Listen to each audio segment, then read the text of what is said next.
오늘 본문의 첫 부분에서 예수님께서는 당시 이스라엘 백성들이 가지고 있었던, 유대인들이 가지고 있었던 메시아에 대한, 메시아를 향한 그들의 상식과 그들의 지식 안에서의 기대에 일침을 가하십니다. 그러면서 진정한 메시아가 어떤 분인지 알려주세요. 그리고 이어지는 말씀 속에서 그 메시아를 기대하는 삶은 세상이 아닌 하나님 앞에 서는 삶이 되어야 한다고 우리에게 말씀하고 있습니다. 오늘 나누는 말씀을 통해서 우리의 생각보다 크신 하나님 앞에 온전히 서는 신앙의 삶을 살아가는 우리 모두가 될 수 있기를 소망합니다. 화면 보시고 함께 읽어봅니다. 시작. 하나님은 우리의 생각보다 크신 분이십니다. 자, 지난번 예수님과 사두개인의 부활 논쟁에 대한 말씀 나누면서 자신들의 입장, 인간적인 입장, 자신들의 기득권을 위해서 하나님을 제한하는 사두개인들을 보았습니다. 그들은 그저 자신들의 상식과 생각 안에서 하나님의 역사를 제한하고 판단하여서 부활이 없다고 주장하는 사람들이었습니다. 그들을 반면교사 삼아서 하나님을 우리의 생각에 가두지 말자는, 우리의 차가운 생각에 하나님을 가두지 말자는 말씀을 나누었습니다. 그런데 그렇게 하나님의 역사를 자신들의 상식과 생각에 가두어서 판단하는 일은 사두개인들 뿐만이 아니라 당시 메시아를 향한 기대를 했던 유대인들 대부분이 마찬가지의 상황이었습니다. 이들은 하나님을 믿는 하나님의 백성이라고 하면서도 하나님께서 이루어 주시는 메시아의 약속을 하나님의 가능성에서 살피고 믿으려고 하는 것이 아니라 그들 스스로의 가능성과 그들의 이해와 그들의 상식 수준에서 이해하려고 했어요. 그래서 그런 그들에게 예수님은 이렇게 질문을 하세요. 41절의 말씀입니다. 예수께서 그들에게 이르시되 사람들이 어찌하여 그리스도를 다윗의 자손이라 하느냐. 그동안 공격적인 질문을 먼저 받으셨던 예수님은 이번에는 먼저 질문을 하십니다. 먼저 질문을 하시면서 종교 지도자들의 믿음 없음을 지적해 주세요. 자, 이들이 눈앞에 두고도 알아보지 못하는 메시아, 그 메시아가 어떤 분이신지를 알려주세요. 다윗의 자손이라는 말은 메시아를 지칭하는 표현이었습니다. 그런데 이 메시아가 진정으로 어떤 분이신지에 대해서 당시 많은 유대인들은 다윗의 자손으로서, 다윗의 후손으로서 육신적인 혈통의 의미로만 생각하려 했습니다. 그렇게 메시아를 정치적인 영웅, 정복하는 왕으로서 로마를 무찌르고 위대한 다윗의 왕국을 재현할 분으로만 생각했습니다. 그래서 예수님께서는 그렇게 메시아를 다윗의 자손이라는 육적인 혈통의 의미로만 기대하는 그들에게 성경이, 그들이 읽고 묵상하고 연구하고 따라야 했던 하나님의 말씀인 성경, 당시의 구약 성경이 말씀하는 메시아가 그들이 생각하고 기대하는 그런 그들의 상식선에서의 다윗의 자손을 넘어서는 분이심을 알려주십니다. 그 사실을 알려주시기 위해서 예수님께서는 시편 말씀을 인용해서 그 사실을 증거하세요. 말씀에 이렇게 얘기합니다. 시편에 다윗이 친히 말하였으되 주께서 내 주께 이르시되 내가 내 원수를 내 발등상으로 삼을 때까지 내 우편에 앉았으라 하셨도다 하였느니라. 아멘. 예수님께서 인용하신 시편의 말씀은 시편 110편 1절과 2절의 말씀이었어요. 이 시편은 다윗이 성령의 감동하심으로 지은 시편이었습니다. 다윗은 그렇게 성령에 감동되어서 먼 훗날의 메시아를 바라보며 그분과 그분에 대한 고백을 할 수 있었습니다. 다윗이 혈통으로는 자신의 후손이 되는 메시아를 자신의 주로 고백하며 그분이 하나님과 동등한 다스리심의 권세를 가지신다는 그 사실을 믿음으로 선포하고 있다는, 시편을 통해 선포하고 있다는 그런 말씀이에요. 다윗이 시편에서 고백한 주께서 내 주께라는 이 표현에서 첫 번째 주는 야훼 하나님이고 두 번째 주는 아도나이입니다. 다윗은 오실 메시아를 하나님과 동등되나 다른 표현인 아도나이로 그렇게 지칭하면서 자신의 주님으로 고백했습니다. 하나님의 우편이라는 것은 장소적인 개념이 아니라 하나님의 통치의 동반의 의미를 나타내는 표현입니다. 메시아께서 이 땅에 육신을 입고 오신 하나님으로서 십자가의 죽음과 부활을 통해 죄와 사망의 권세를 이기시고 승리하시며 이 땅에 다시 오시는 날 완성될 하나님의 나라를 이루기까지 하나님과 함께 하신다는 믿음의 고백이 다윗의 시편 9절에 기록되어 있다는 예수님의 말씀이에요. 예수님께서는 이렇게 시편의 말씀을 인용하신 후 이런 문제 제기를 하십니다. 그런즉 다윗이 그리스도를 주라 칭하였으니 어찌 그의 자손이 되겠느냐 하시니라. 예수님의 이 문제 제기가 어떤 의미인지 이해가 가십니까?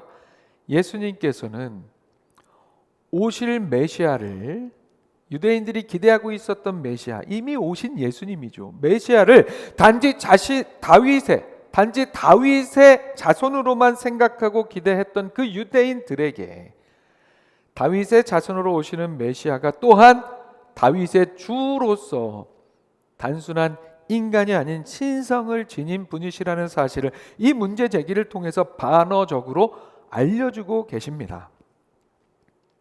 일단 이스라엘 백성들 유대인들은 하나님께서 인간의 육신을 입고 이 땅에 하나님께서 오신다는 사실을 상상조차 할 수가 없었습니다. 그러나 그들이 맞이할 메시아는 그들의 생각과 그들의 상상을, 그들의 상식을 훌쩍 뛰어넘으시는 분이시고 그분이 바로 그들이 마주하고 있는 하나님의 아들 그리스도 예수님이었습니다. 사랑하는 여러분, 오늘 우리는 우리의 구주 되시는 예수님을 어떻게 생각하고 어떻게 믿고 있습니까? 하나님께서 예수님을 통해 보여주신 은혜의 역사, 그 사랑의 역사를 여러분은 어떻게 생각하십니까?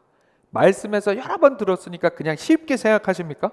하나님께서 육신을 입고 이 땅에 우리를 위해 오셨다는 그 은혜의 역사, 사랑의 역사, 말씀 속 인생들의 핵심 관건이라고 한다면 그들이 예수님을 누구로 믿느냐에 달려 있었다는 사실입니다. 오늘 살아가는 우리는 예수님을 누구라고 믿습니까?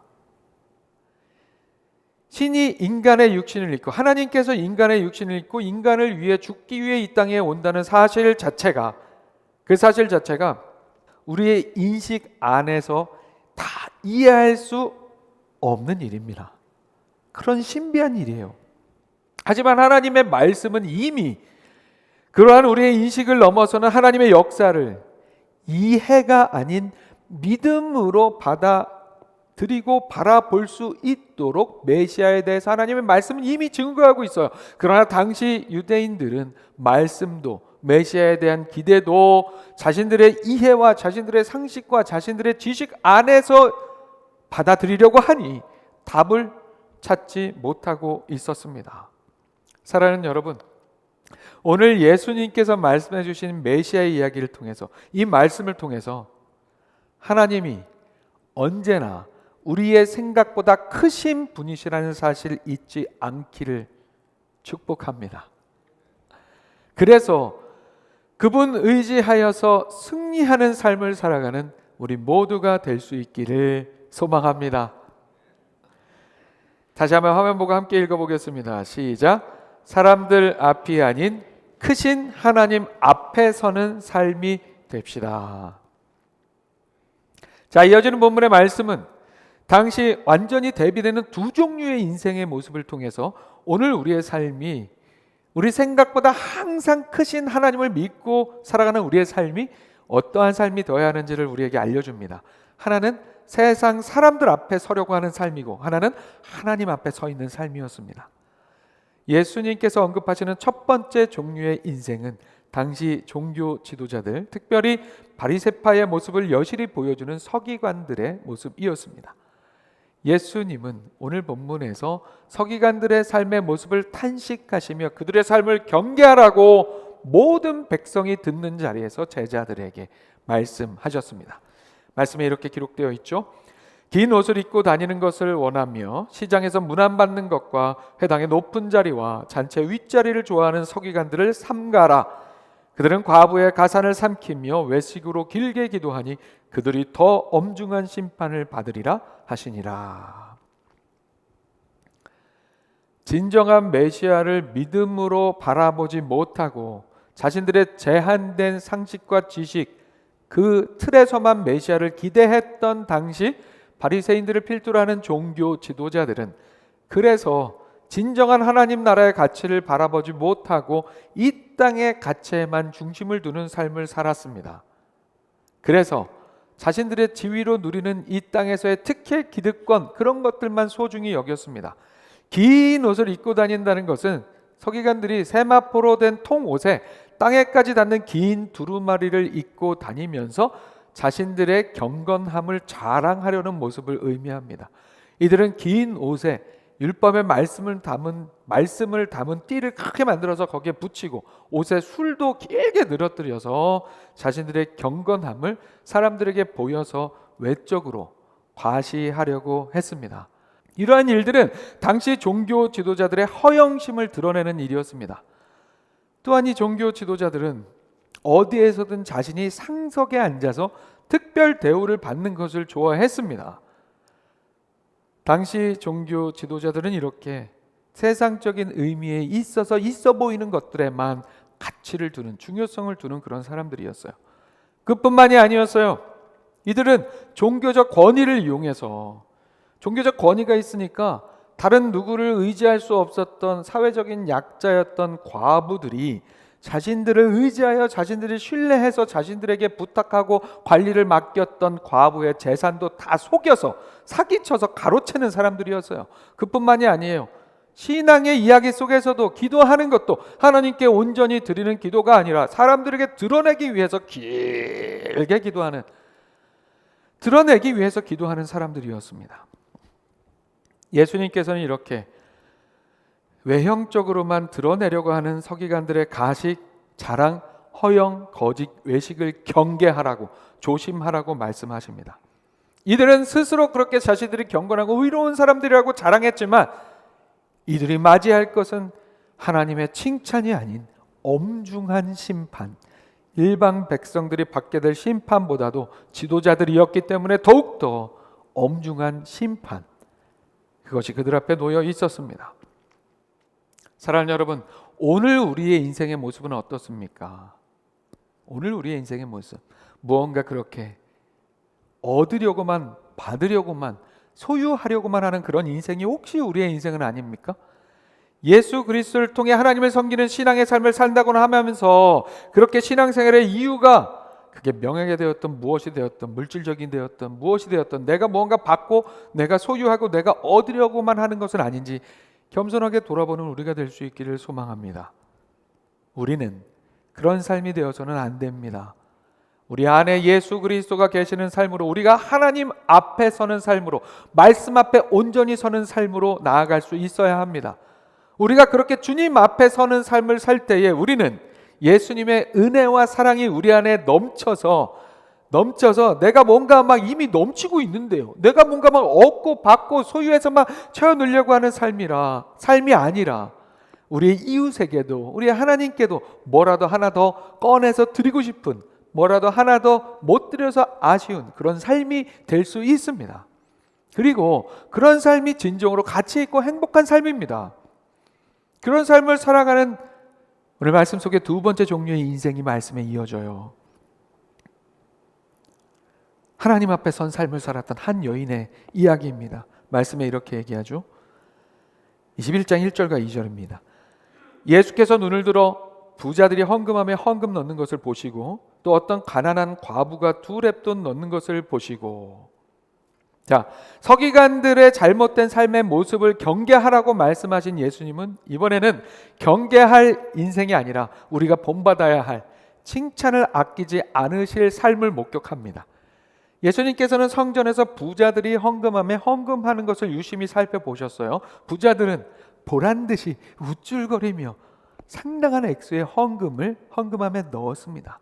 그런데 그런 부자들과는 달리 한 허름한 옷차림의 가난한 과부가 부끄러운 듯이 조심스럽게 헌금함에 다가가서는 2렙돈을 헌금함에 넣는 것을 예수님이 보게 되었습니다.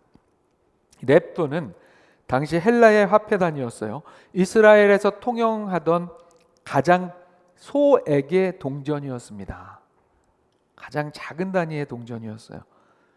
자랑스럽게 많은 돈을 내던 부자들의 헌금 액수에 비하면 정말 작은 금액이었습니다. 그런데 예수님께서는 그렇게 작은 돈을 헌금으로 드린 그 여인을 칭찬하시며 제자들과 사람들에게 이렇게 말씀하십니다. 이르시되 내가 참으로 너희에게 말하노니 이 가난한 과부가 다른 모든 사람보다 많이 넣었도다. 저들은 그 풍족한 중에서 헌금을 넣었거니와 이 과부는 그 가난한 중에서 자기가 가지고 있는 생활비 전부를 넣었느니라 하시니라. 아멘. 자, 물리적으로는, 객관적으로는 분명히 부자들이 헌금함에 더 많은 돈을 넣었습니다. 실상 이 과부가 부끄러워하며 넣은 헌금과 부자들이 으스대며 넣은 헌금의 객관적 돈의 양의 크기는 비교 불가일 정도였습니다. 하지만 예수님께서 뭐라고 말씀하셨습니까? 가난한 과부가 다른 모든 사람보다 많이 넣었다고 말씀하십니다. 이 말씀은 무엇을 의미합니까? 헌금의 많고 적음의 기준이 우리의 기준과 세상의 기준과 하나님 앞에서의 예수님의 기준이 다르다는 말씀입니다. 달라요. 헌금이라는 것은 하나의 도구입니다. 우리의 삶을 하나님께 내어드리는 하나의 도구죠. 헌금 자체가 중요한 게 아니라 거기에 담겨있는 우리의 삶이 중요합니다. 거기에 담겨있는 우리의 마음이 중요합니다. 거기에 담겨있는 우리의 정성과 우리의 헌신과 우리의 믿음이 중요합니다. 앞서 등장한 서기관들, 경계해야 할 서기관들은 기본적으로 받아내려고만 하는 사람들이었어요. 사람들 앞에서 자신들의 의롭다는 평판과 종교적 존경심과 위신과 기득권을 받아내고 물질적인 것들도 받아내서 소유하려는 사람들이었습니다. 많은 헌금을 하는 부자들도 마찬가지였습니다. 그 부자들에게는 그 돈이 많은 양이었다고 하지만 그들의 실제적인 삶에 큰 영향을 끼치는 그런 양의 돈은 아니었어요. 오히려 그 돈으로 자신이 부자라는 것을 드러내고 헌금 많이 내는 것으로 자신을 자랑하기 위한 도구였습니다. 이들은 기본적으로 그들의 삶이 하나님 앞에 사랑으로 서 있는 삶이 아니었어요. 세상을 향해 사람들을 향해 서 있는 사람들이었죠. 그러나 이 가난한 과부는 사람들 앞에 서 있는 사람이 아니라 정말 사랑하는 하나님 앞에 서 있는 사람이었습니다. 사랑하는 하나님 앞에 서 있는 삶이 되니까 뭐라도 더 하나 드리고 싶은 거예요. 뭐라도 더 하나 해드리고 싶은 거예요. 그러니 자신이 가지고 있는 것 너무 작지만 그래도 자신에게 있는 그 모든 것을 하나님 앞에 드리고 싶고, 그래서 하나님 앞에 기꺼운 마음으로, 즐거운 마음으로, 기쁜 마음으로 드렸던 거예요. 그렇게 이 과부는 사람들 앞이 아닌 오직 하나님 앞에 서 있는 사람이었습니다. 하나님만 바라보는 삶이었습니다. 그래서 과부는 자신의 전부였지만 너무 작아서 송구한, 뭐라도 더 드리고 싶은데 이것밖에 없어요 하면서 더 드리고 싶은데 정말 그런 마음으로 2렙돈을 모두 하나님 앞에 드렸습니다. 그렇게 자신의 전부를 드렸어요.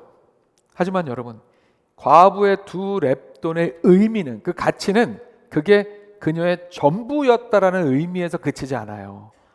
두 렙돈의 가치는 전부라는 것을 뛰어넘어서 하나님을 향한 정성과 사랑과 진심의 마음입니다.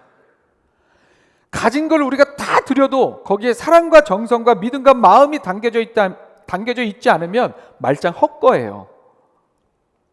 사랑하는 여러분, 우리도 이렇게 하나님 앞에 서는 삶, 주님 앞에 사랑으로 서는 삶이 될 수 있기를 축복합니다. 사랑하는 주님 앞에 서는 삶, 사랑하는 그 누군가 앞에 서는 삶을 생각해 보는 거예요. 사랑하는 사람 앞에 설 때 어떤 마음입니까? 내 온 매무새를 고치잖아요. 어떻게든 사랑하는 그분 앞에 내가 더 잘 보이고 싶어서, 더 예쁘게, 더 잘 보이고 싶어서, 그리고 그분께 사랑하는 사람 앞에 설 때, 그 사랑하는 누군가에게 내가 뭘 받을까? 오늘 가가지고 뭘 달라 그럴까? 내가 그 사람의 삶을 통해 뭘 누리게 될까? 뭘 내가 뽑아낼까? 오늘 그런 생각하는 게 아니잖아요. 정말 사랑하는 그 누군가의 앞에 서면 내가 오늘은 뭘 해줄 수 있을까? 내가 뭘 더 줄까? 그냥 간에 쓸개까지 빼줄 수 있는데 나는 어떻게 이걸 빼주지? 어떻게 나눠주지? 그런 마음이잖아요. 그런 마음으로 주님 앞에 서는 우리가 되기를 소망합니다. 무엇이라도, 내가 가진 그 무엇이라도, 그게 내 재능이 되었던, 내 시간이 되었던, 내 물질이 되었던 무엇이라도 주님 앞에, 너무 사랑하는 주님 앞에 뭐라도 하나라도 더 드리고 싶은 그런 마음으로, 없어서 더 못 드리는 게 너무 안타까운 그 마음으로, 그렇게 사랑으로 주님 앞에 서는 우리의 삶이 될 수 있기를 축복합니다. 말씀을 정리합니다. 이 땅에 오신 메시아가 육신을 입고 이 땅에 오신 본체 하나님이신 하나님의 아들이라는 사실, 그 사실 자체가 코끼리를 냉장고에 넣는 방법만큼이나 비현실적인 일이었습니다. 우리의 상식에서는 그럴 수밖에 없어요. 그러나 하나님의 역사는, 하나님의 일하심은 우리의 생각과 우리의 지식과 우리의 상식보다 크십니다. 하나님 자체가 우리의 생각으로 제한할 수 없는 분이십니다. 그래서 우리는 세상 앞에 서는 삶이 아니라, 사람들 앞에 서는 삶이 아니라 그 크신 하나님 앞에 서는 삶이 되어야 합니다. 그분 앞에 서는 삶이 어떠한 삶인지 서기관들의 삶의 모습과 가난한 과부의 삶의 모습을 통해 우리는 명확하게 알 수 있습니다. 사실 가난한 과부와 같은 삶을 사는 게 진정으로 올바르고 복된 인생을 살아가는 일입니다. 이렇게 얘기하는 것도 세상적인 관점에서 보면 코끼리를 냉장고에 넣는 여러 방법들만큼이나 억지스러운 이야기처럼 들릴 수도 있어요. 왜 그래요? 세상의 원리 속에서는 서기관들처럼, 오히려 서기관들처럼 살아야 이 땅에서 떵떵거리며 잘 살아갈 수 있는 그런 삶인 것 같아 보이잖아요. 그러나 성경은 우리에게 그렇지 않다고 분명히 말씀합니다. 우리는 내가 누구에게 뭐를 주는 것보다 내가 받아 누리는 것이, 받았으니까 이렇게 복된 거 아니야. 내가 오늘 받았어. 받은 게 복되다고 생각하지만 예수님께서 뭐라고 말씀하십니까? 예수님께서 말씀하십니다. 받는 것보다 주는 것이 복되다. 세상의 상식으로는 배워서 남주냐, 벌어서 남주냐, 너 잘 배우고 잘 벌란 말이야, 이렇게 얘기하지만 하나님의 말씀은 우리에게 배워서 남주라고, 남주기 위해서 배우라고, 벌어서 남주라고, 남주기 위해서 벌으라고 그렇게 말씀하십니다. 그렇게 살아야 우리가 진정으로 행복하다고, 그래야 우리가 복 받는다고, 그 삶이 진정으로 복된 삶이라고 말씀하십니다. 그래서 두 렙돈을 드린 과부의 이야기가 소중하고 중요합니다. 하나님 앞에 서는 삶으로, 하나님을 사랑함으로 마땅히 하나님께 드려야 할 것들을 하나님께 내어드리는 삶이 복이 있습니다. 믿으세요, 여러분? 그렇게 내어드리는 삶이, 남 주는 삶이 복이 있습니다. 하나님은 우리의 상식, 세상의 상식보다 크신 분이시기 때문입니다. 오늘 이 말씀을 기억하며 이 말씀대로 살아 말씀의 능력을 나의 것으로 누리며 새해를 맞이하는 우리 모두가 될 수 있기를, 주님 앞에 서서 새해를 맞이하는 우리 모두가 될 수 있기를 주님의 이름으로 축원합니다.